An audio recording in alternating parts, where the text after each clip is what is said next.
10 सितंबर 1964 को Hangzhou China में एक लड़के का जन्म होता है और जो आगे चलकर एक बड़ी कंपनी की नींव रखता है और चाइना का सबसे बड़ा ई कॉमर्स कंपनी को बनाता है।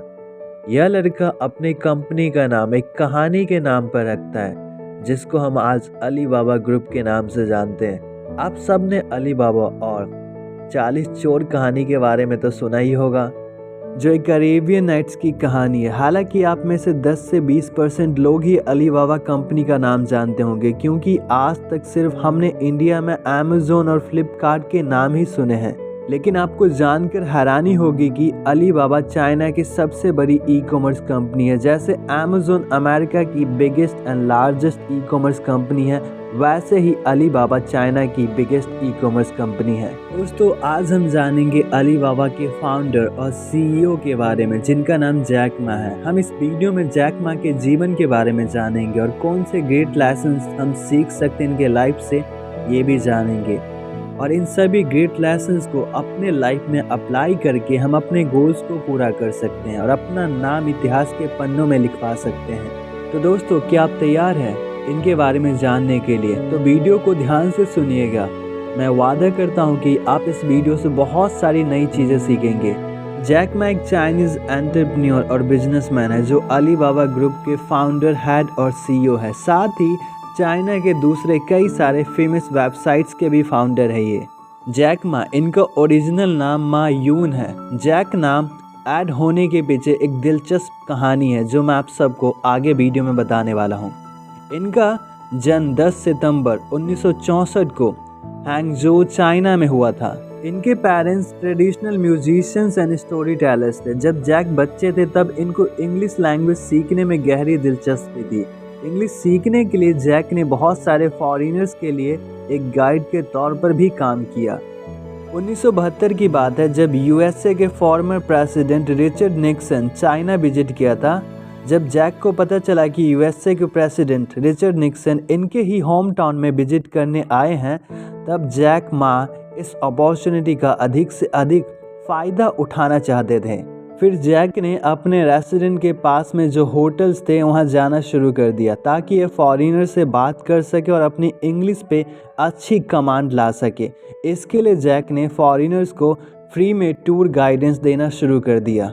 फॉरेनर्स को पूरे सिटी में फ्री में टूर करवाने के लिए जैक ने एक गाइड के तौर पर काम किया। जैक का मेन मोटिव था अधिक से अधिक फॉरेनर्स के साथ टाइम स्पेंड करके इंग्लिश लैंग्वेज के ऊपर अच्छा कमांड लाना। और यहीं से मायून को एक निकनेम मिला एक टूरिस्ट के द्वारा, जिसे जैक कहा गया और इनका नाम जैक मा पड़ गया। इनके जीवन से जो एक ग्रेट लेसन हम सीख सकते हैं यहाँ पर, यह कि जब आपको कुछ सीखना है और आपको उस चीज़ में गहरी रुचि है, तब आपको अपॉर्चुनिटी मिलते हैं किसी न किसी रूप में, जैसे जैक को प्रेसिडेंट के रूप में मिला। और जैक ने इस अपॉर्चुनिटी का ज़्यादा से ज़्यादा लाभ उठाया। और ठीक ऐसे ही यदि आपको अपॉर्चुनिटी मिलता है तो उस अपॉर्चुनिटी का ज़्यादा से ज़्यादा लाभ उठाना चाहिए आपको।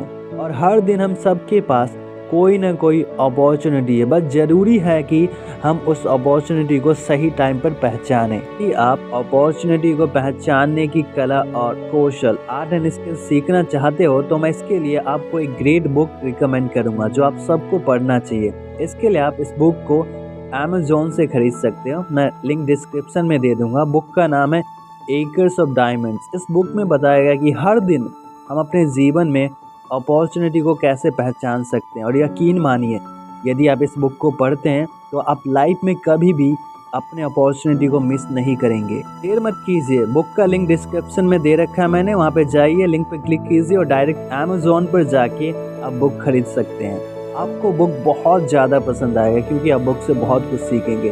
तो चलिए वीडियो में आगे बढ़ते हैं और क्या दूसरा लेसन हम इनके जीवन से सीख सकते हैं वो आगे हम डिस्कस करेंगे। अब हम जैक मा के एजुकेशन एंड स्कूल लाइफ के बारे में जानते हैं। हाई स्कूल को पास करने के बाद जैक मा को बहुत ज़्यादा स्ट्रगल करना पड़ा कॉलेज में एडमिशन लेने के लिए।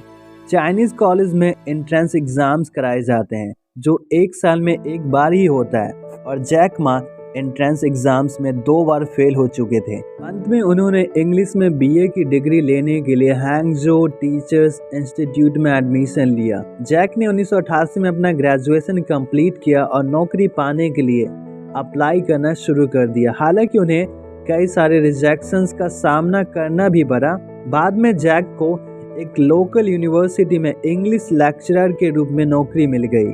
जैक अपनी नौकरी के साथ Beijing based Cheung Kong graduate school of business में अपनी पढ़ाई जारी रखा और 2006 में अपनी ग्रेजुएशन को बिजनेस में पूरा किया। जैक मा से जो दूसरा ग्रेट लेसन हम सीख सकते हैं यहाँ पर यह कि लाइफ में चाहे कितने ही बार रिजेक्शंस और फेलियर्स क्यों ना मिले, लेकिन हमें हार नहीं मानना चाहिए। Never give up on your goals, because life में कभी कभी फेलियर मिलते हैं। इसका मतलब ये नहीं कि हमेशा हमें फेलियर का सामना ही करना पड़ेगा। अब हम जैक मा के इंटरेस्ट के बारे में जानेंगे। जैक मा का इंटरेस्ट टेक्नोलॉजी और इंटरनेट में था। जैक को 90 के दशक के मध्य में इंटरनेट के एग्जिस्टेंस के बारे में पता चला और इसने इंटरनेट के बारे में सीखना शुरू कर दिया।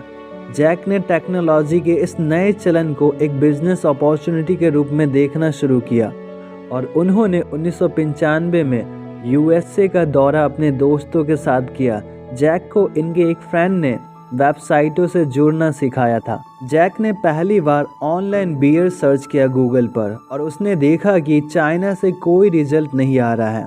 फिर जैक के दिमाग में एक आइडिया आया बिजनेस के बारे में, इंटरनेट के लिए बिजनेस आइडिया। जब जैक ने पहली बार ऑनलाइन बियर सर्च किया गूगल पर और उसने देखा कि चाइना से कोई रिजल्ट नहीं आ रहा है, तब जैक के दिमाग में एक बिजनेस आइडिया आया और तब जैक को पता चला कि इंटरनेट से रिलेटेड एक बिजनेस शुरू करना अधिक मूल्यवान होगा। अमेरिका से वापस आने के बाद जैक ने चाइना पेज की स्थापना की। दोस्तों, क्या आपको एक इंटरेस्टिंग फैक्ट जैक के बारे में पता है? यह पहले इंसान थे जिन्होंने चाइना में पहली इंटरनेट कंपनी खोली। चाइना पेज था वो। केवल 3 वर्षों के अंदर ही कंपनी ने भारी मुनाफा कमाया। अपनी कंपनी की सफलता के कारण जैक को सरकार के साथ नौकरी की पेशकश की गई थी और जैक ने China international electronics commerce sector में हेड के रूप में काम किया। जैक का बिग ब्रेक सरकारी कार्यालय से इस्तीफा देने के बाद आया और अब जैक को अलीबाबा कंपनी की स्थापना करना था। इसके लिए जैक ने 1999 में 17 अन्य लोगों के साथ अलीबाबा कंपनी की स्थापना की। कंपनी उनके अपार्टमेंट में शुरू हुई थी। जैक की इंटरनेट कंपनी अलीबाबा सीधे कस्टमर्स को वेबसाइट से उत्पाद खरीदने की अनुमति दी।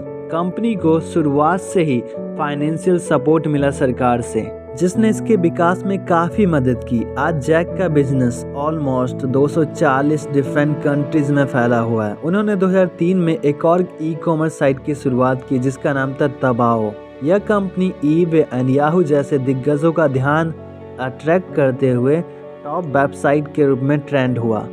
अलीबाबा में याहू का इन्वेस्टमेंट। याहू ने 2005 में अलीबाबा में अरबों डॉलर का इन्वेस्टमेंट किया। जैक की अन्य कंपनी और सफलता।